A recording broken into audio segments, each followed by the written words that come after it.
Have you ever seen this place in Cyberpunk 2077? I'll forgive you if you haven't, because you can never actually go here. This giant unused casino in the North Oaks Hills was once the poster boy for Cyberpunk 2077 in the years leading up to the game's release. Glamour, wealth, indulgence, snobbery, deviancy. This was supposed to be the ultra-rich playground that blew Night City's culture out of the water. But since 2020, this massive piece of untapped potential has sat as a rotting reminder of the troubled development Cyberpunk 2077 faced. That is, until some random guy with access to mods came along and decided to rebuild it. That's me, just to clarify. I'm the one slowly rebuilding it. Part 1 of this series focused on making the casino's foundation stable, so doing mostly mundane things like filling in gaps, adding collision,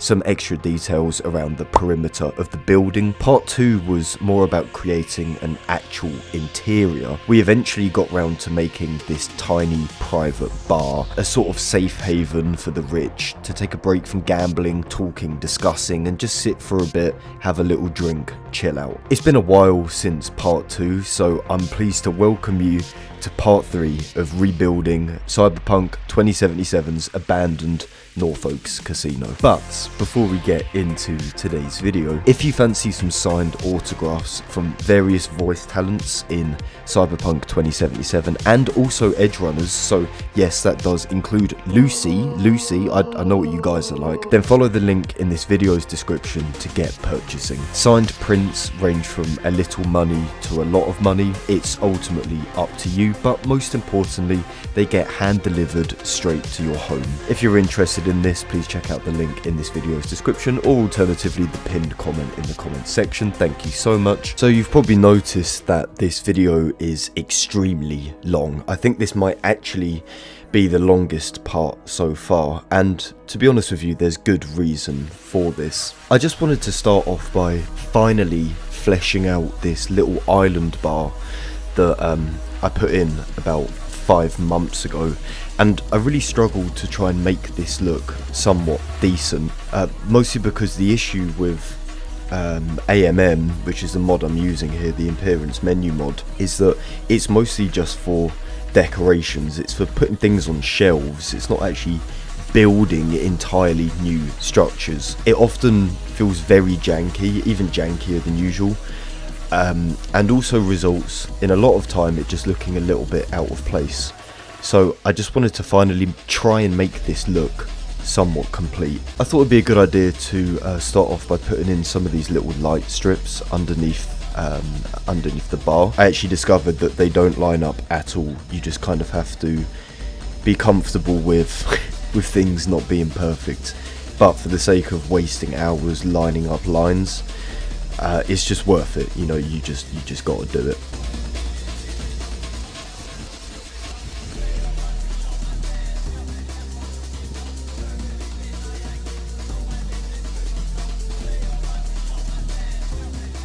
I stumbled across this really nice AV landing pad. This is just like the lights which go around the perimeter of the pad. So I managed to line this up with the very conveniently square placed island bar, and I think this looks pretty nice.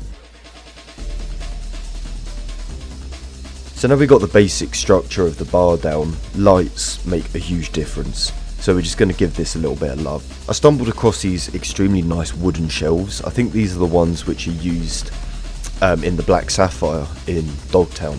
So I went ahead and decided to put these on top of the glass panels which had been put in. I don't know if this was maybe a waste of resources with the glass, but I think it turned out okay. Gives it a little bit of structure as well, so I can actually use these to create a real bar, not just a weird shape. This is how they look afterwards. I think they look pretty fucking good, to be honest. So now we go about the very finicky, fine detailing of trying to create a believable bar. That is, of course, alcohol. Let's get some bottles on these shelves, try and make it look a little bit lived in.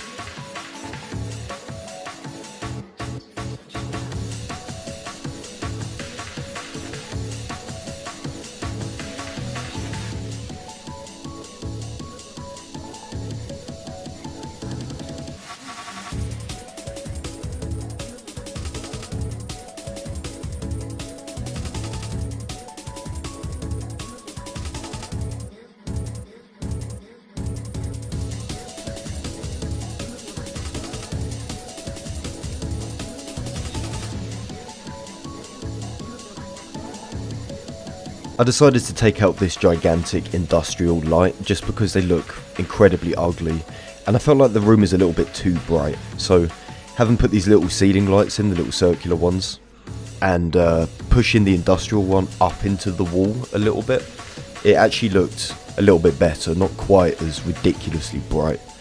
And of course, ashtrays everywhere. Bar stools are obviously just as important. These really help flesh out the room. I was stuck as to what to do with this space because it seemed so big and empty. And my lovely partner said to me, well, it's a bar, put in tables, put in chairs. So that's basically what I do. I go crazy for about 45 minutes.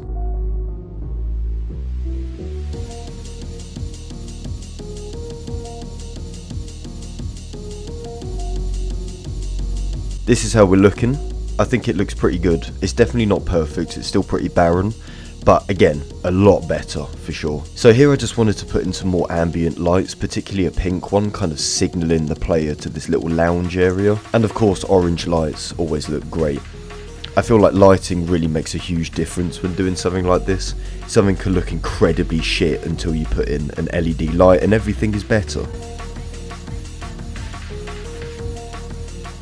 Again, just chucking in some more lights. My kind of goal for this area is just to make it look like a nice expensive bar slash club. Filling in as many lights as humanly possible just to make this place look slightly lived in. Because at the moment it's extremely cold. It's kind of like a carcass with a load of random props thrown about. But with these lights, it looks nice and it's starting to look a little bit more cozy, a little bit more like a bar slash club. From the wise words of my partner, tables and chairs.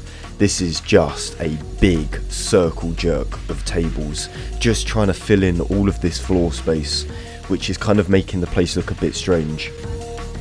So just chucking in a load of these tables, filling them with very minor bar details like, you know, ashtrays, glasses, stools.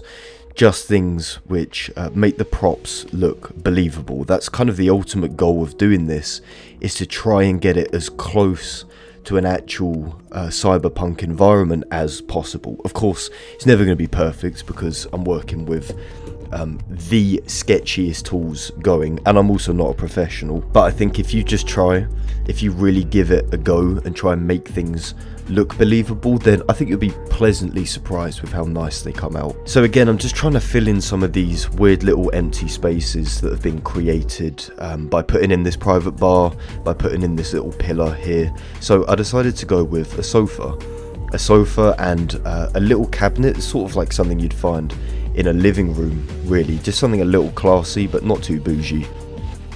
And then on top of this little cabinet we can, you know, stick a light or a little lamp, keeping it consistent with the theming. Chuck down a record player as well, because again I'm thinking this is like a cozy corner.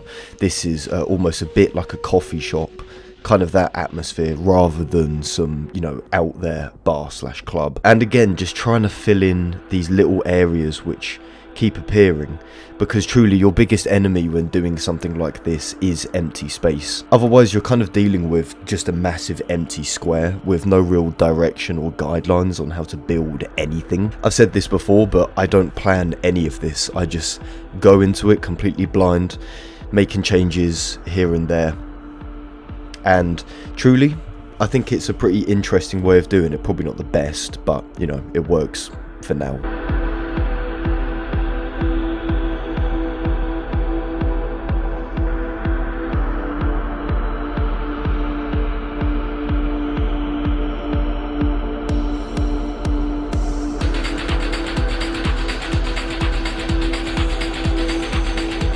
I found this really nice gold detailing. This is supposed to be like one of those dividers that separate like you know, chairs or sofas or something, but I worked out if you just rotated it to the side, you actually end up getting this really nice bit of detailing that I can shove onto this otherwise bland and boring countertop. Just gives it like a little bit of an edge, just makes it again just feel that little bit more lived in, a little bit more cared for. And this with the black and gold fits perfectly with the Norfolk's casino.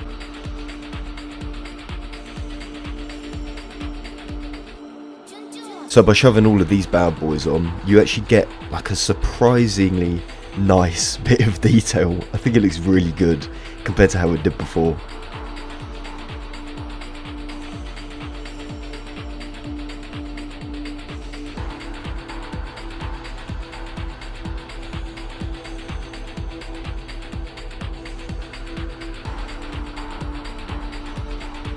So at this point, I would say that the bar area is looking a lot more like a bar, and I know a lot of you watching are probably like, well, isn't this supposed to be a casino? Yes, you are right. This is a casino and club. That is actually what it says on the little pre-release concept art for this place. So my idea basically was to separate this location into what we're building at the moment, which is more like a bar with like a private snug, and then have the main part of it to the left through those double doors as the casino itself. So once we feel like we're in a pretty good place with the bar slash club, then we can actually move on to putting in the casino itself, which is going to be difficult. It might actually be a lot harder than what we're doing here. It's a bigger space.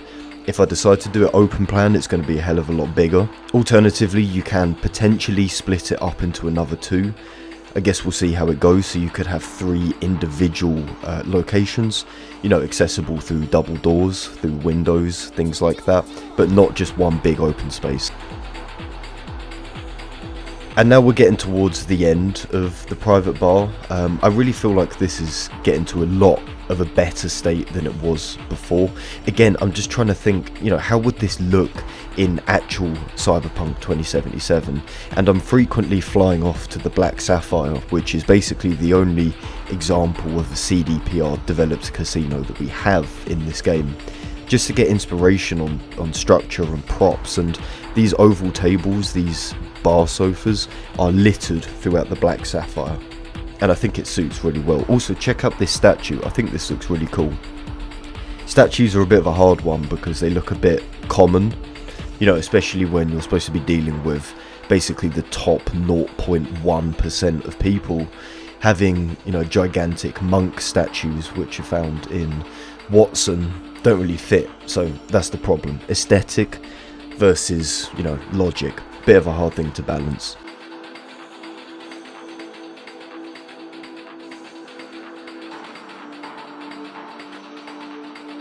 And generally this format of, you know, making this private bar area is pretty foolproof. You're mostly working with the same objects, the same kind of positioning, so it may look a little bit repetitive, and it is, but I would ultimately prefer that to fucking around with random pieces of wall and floor trying to build actual structures. This is nice, this is therapeutic. These little pillars are pretty cool as well. I use these in the snug, so I'm just trying to kind of fill in some of the empty gaps that have been created as a result of putting in these little dividers. Again, just a little bit of character as well. Of course, this place wouldn't be complete without a gigantic waterfall, you know, gotta be faithful to the concept art. So I managed to find a huge one that goes all the way along this back wall. I think it looks pretty cool. And really we're just ending this session with a lot of finer details. Little holograms just to give this place a bit of a cyberpunk feeling. Because I do feel like, generally speaking, this environment isn't overly cyberpunk, and maybe that's something I need to improve upon in the future. And of course just a little bit of TLC, glasses, champagne, things like that. Just trying to make it look lived in. Definitely not final, but it's good enough for now.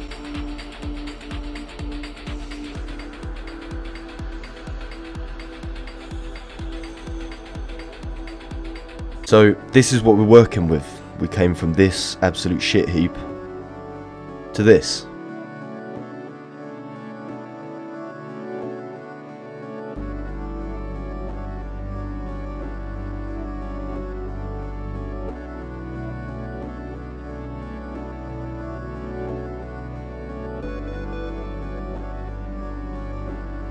Thank you so much for watching, guys. I do hope you enjoyed. I hope it was worth the wait as well.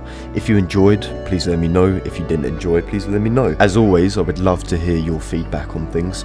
Maybe some pointers, maybe some things which you wouldn't have done or you would do in the future. Part 4 will hopefully happen a lot sooner than this one has. so apologies for the massive wait in between. But ultimately, thank you so much for watching, really does mean a lot to me, and as always, I'll catch you lot in a bit.